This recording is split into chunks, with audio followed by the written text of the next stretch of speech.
Good day again to everyone. So here's another lecture video under Lit 2 Global Currents in World Literature. So this one is a literary piece, a discussion of it entitled An Independent Organ by Haruki Murakami. So this is the first literary piece that we're going to study under this subject, Global Currents in World Literature. Okay, so of course, before we are going to discuss the literary piece itself, let's have the one who made that, and that is the author, and his name is Haruki Murakami. So let's just have one of his famous statements. So I think that my job is to observe people and the world and not to judge them. I always hope to position myself away from the so-called conclusions. I would like to leave everything wide open to all the possibilities in the world. Okay, so you look at that. From his literary pieces, if you have already read those, you could observe that he is just merely writing down his observations. He is letting his viewers, his readers, form the conclusions. Okay, so we're going to see if that is applicable to these literary pieces. Okay, but let's have another information from him. He's a novelist, a short story writer, essayist, and translator. He was born in Kyoto, Japan on January 12, 1949. So since childhood, Murakami, similarly to Kobo Abbey, has been heavily influenced by Western culture, particularly Western as well as Russian music and literature. So that's what made him popular and famous because of his influence from this Western culture. He grew up reading a wide range of works by European and American writers such as Franz Kafka and then the likes. Okay, you could just read that one. Okay, by the way, I'm going to give this soft copy of the presentation on our GC and our platforms. And then another one, this Western influences distinguish Murakami from the majority of other Japanese writers. So, as I said, this what made him popular, being influenced by this Western culture. Okay, so what are the things that we're going to expect after the discussion or after you submitting the outputs from this topic? You're going to scrutinize gender issues through the narrative's creation of environments eccentric enough to wrong-foot the readers, reconstitute a clear-eyed attempt to observe evasion and confrontation of suffering and loss through enigmatic realism. Okay, so let's have the summary. All right.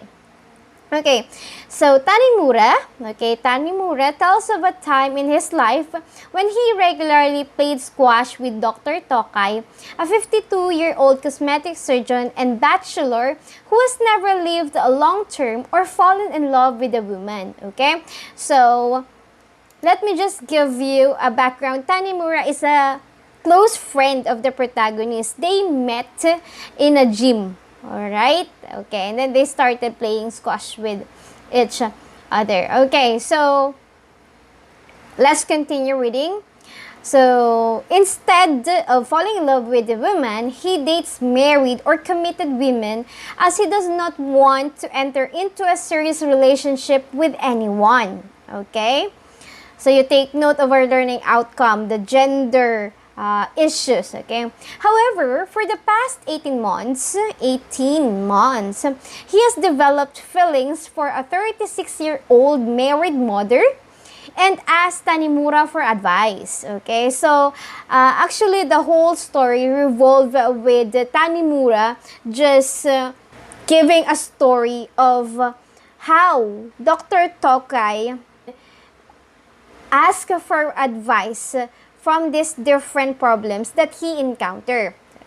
During their conversation, Tokai mentions how he is struggling with the question, who in the world am I? And retells a story of a Jewish doctor who lost everything but his life at Auschwitz and how that could have been him. Okay, his mentioning of the Jewish doctor who was sent to be a doctor in a war, okay? And that Jewish doctor, before he was sent there, was, you know, being respected. He has this fine relationship with the family, with friends. He has a nice job and the like. But when he went to this one, Auschwitz, okay, it's like his life, okay, twisted from being known to not being known, okay, because what matters there at that place is life, okay, because they are at war, okay, there. So Dr. Tokai is somewhat imagining what if he was the one on that place. But that was just a story, okay, by a Jewish doctor, okay. So let's continue. Tokai also notes that for the first time in his life, he feels rage, okay. He feels rage because he was in love with that woman, okay, the first and last woman, okay, that he has ever been in love with, okay, and that there comes a time that because he loves her so much, if there's a time that he could not meet the woman, then he's angry, and that he wants to see the woman, but because that woman is committed, he cannot do that, okay. It's like he cannot control his feelings anymore because of that love. He finally experienced that. He finally felt that, being in love with that woman. Okay? And let's continue. Tokai suddenly stops coming to the gym soon after, and it is not until 2 months later that Tanimura learns of his death from Tokai's office assistant Goto. They arranged to meet and discuss Tokai, okay? So, before Dr. Tokai died, there was the continuous not eating of meals of Dr. Tokai. It is because from their point of view, okay, he experienced love sickness. Okay, so that's their conclusion. And that, based from their medical records, Dr. Tokai developed anorexia. Okay, so anorexia, which is, if you're familiar with this, common to young women. Okay, so Goto tells of how the doctor suddenly changed his habits at work. Okay, so Goto, the office assistant, is already telling what happened to Dr. Tokai before he died. He gave off a different aura than before. After Tokai stopped showing up at work, Goto grows concerned and goes to Tokai's apartment and finds him bedridden and feeble. Okay, because Dr. Tokai is not going to work anymore. The office assistant, of course, is the one that is concerned because he is the one who is carrying the load of Dr. Tokai, his boss. Okay, so he went there, and when he found Dr. Tokai, he's there bedridden. Okay, so he helped him. He learns that Tokai has given up on life after the woman Tokai loves abandoned both him and her husband for a third lover. Okay, you see that? Okay.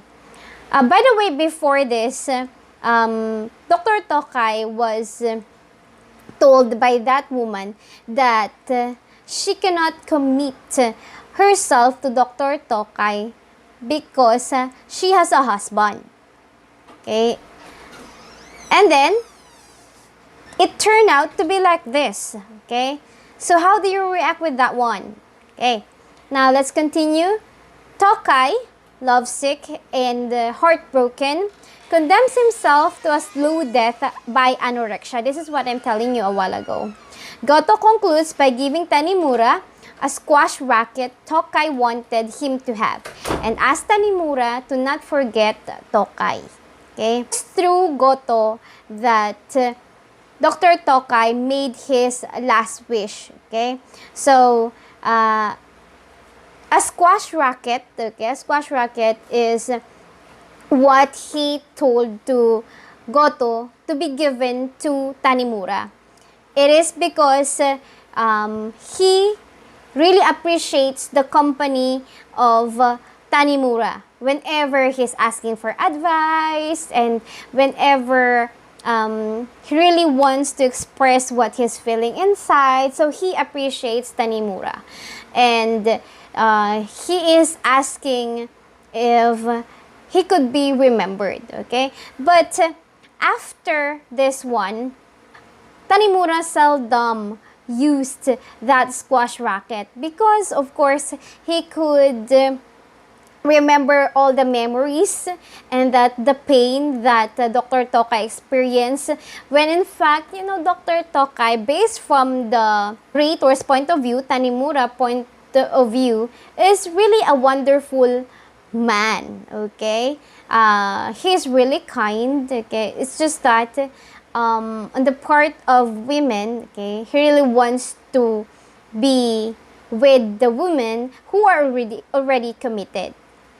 Okay, so that one. So the title of the story comes from Tanimura's memory of Tokai's observation that women have an independent organ that allows them to lie with a clear conscience. Okay, so it is the personal opinion of Dr. Tokai, okay, that women have an independent organ that causes them to lie. Okay, he believed that it's not the woman who is lying, but the independent organ, a part of her body. So it's just the imagination of Dr. Tokai that the one that is lying, and this woman is not herself. It's not the woman herself, but the independent organ. Okay? So he imagined that one. Alright. So that's why it's entitled The Independent Organ. Okay. Alright. So our target is to have a discussion of the gender issue. So let's answer questions relating to those gender issues. Okay? So we're not going to directly answer this one, but we're going to guide you on how you're going to answer this. So, letter A, how are women's lives portrayed in the work? You remember that women here were mentioned for the instance that they were dated by Dr. Tokai. Okay? So, the women here are already committed. Okay? So, you see that it's a matter of conscience. Okay? From this story. Okay? Now, letter B, is the form and content of the work influenced by the writer's gender? So, what is the gender of the writer? We're going to discover more about that because we're going to tackle more of his literary pieces. Okay? But, of course, we cannot say it unless we have already met the person. Okay? And he was able to say his real gender. How do male and female characters relate to one another? Are these relationships sources of conflict, or are these conflicts resolved? Okay, so let's have the male and female characters. Because for the male characters, we just have Dr. Tokai, right? Dr. Tokai, the 52-year-old bachelor. And then the female characters are the ones he dated. Okay, so how do they relate from one another? Of course, they were part of Dr. Tokai. Okay, are these relationships sources of conflict? Conflict? Yes, right? What's the conflict in the story? It's between his rage to that woman he fell in love with. Okay, the first and the last woman. So are these conflicts resolved? Was that resolved? No, it was not resolved, but there was a result on the actions of the major character. Okay, so what resulted to the rage feeling of Dr. Tokai? It resulted to what? To not valuing his life at all. Okay, to not eat meals at all because he was already devastated of what happened, that he could not really fully get the woman he fell in love with. Okay, Next, does the work challenge or affirm traditional views of women? Okay, so we have different views of women. And the one that they are telling here, okay, is that based from the title, an independent organ, a woman has the, the clear conscience. Oh, no, not necessarily clear conscience, but the woman could lie, okay? Could lie without affecting her conscience. Okay, that's the view, okay, given to women here. But do you affirm to that one? Okay, you answer that. Next, how do the images of women in the story reflect patriarchal social forces that have impeded women's efforts to achieve a full equality with men? Actually, at the end of this literary piece, it was mentioned there that the woman he fell in love with got divorced with the husband, did not accept the love being offered by Dr. Tokai, and had another third man in his life. Aside from that, it was investigated that he had a lot of money that came from Dr. Tokai. Okay? So you look at that one. Okay? So let's have another question. What marital expectations are imposed on the characters? What effect do these expectations have? So we have the marital, okay, expectations. Of course, if you are married, you are expected, what? To be committed to your husband. Okay. But of course, it turned out that in this story, it's not. Okay. What behavioral expectations are imposed on the characters? What effect do these expectations have? Okay. So, as I said, it's expected that if you are married, you will be committed to your lover. Okay. But of course, because of that expectation, it turned out that we as readers become saddened with the part that characters were not able to reach, to do what we have expected them to do. Okay? So if a female character were male, how would the story be different? And vice versa. Okay, so the female character, okay, here was the woman, okay? Was the woman whom Dr. Tokai fell in love with, okay? So if he's a male, well, in my point of view, okay, he's a male, it will just be a kind of a common issue with regard to men that they could leave their wife, okay, and have another girl, okay? Because here in the Philippines, it's really not that common that it's the woman who's going to leave her husband. Okay, so it's really based from your point of view. And then, last one, how does the marital status of a character affect her decisions or happiness? Okay, so what's the marital status of the character? Again, the marital status of the character here, the major character, Dr. Tokai, is being a bachelor one. So, he is single, okay? So, how does that status affect her decision? It really affected him so much. Because from the time that he fell in love with that woman, he is already old, and that he could not already adjust to what's his feeling inside, that he really wants that woman.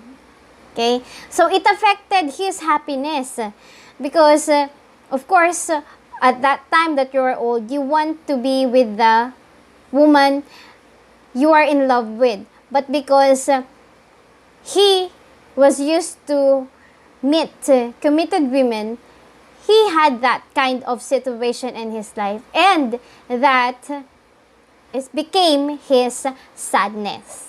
Okay, so I hope that we have somewhat answered these questions, and that we were able to tackle gender issues. Thank you for watching this video, and I hope that I help you with the discussion of this topic. Thank you and goodbye.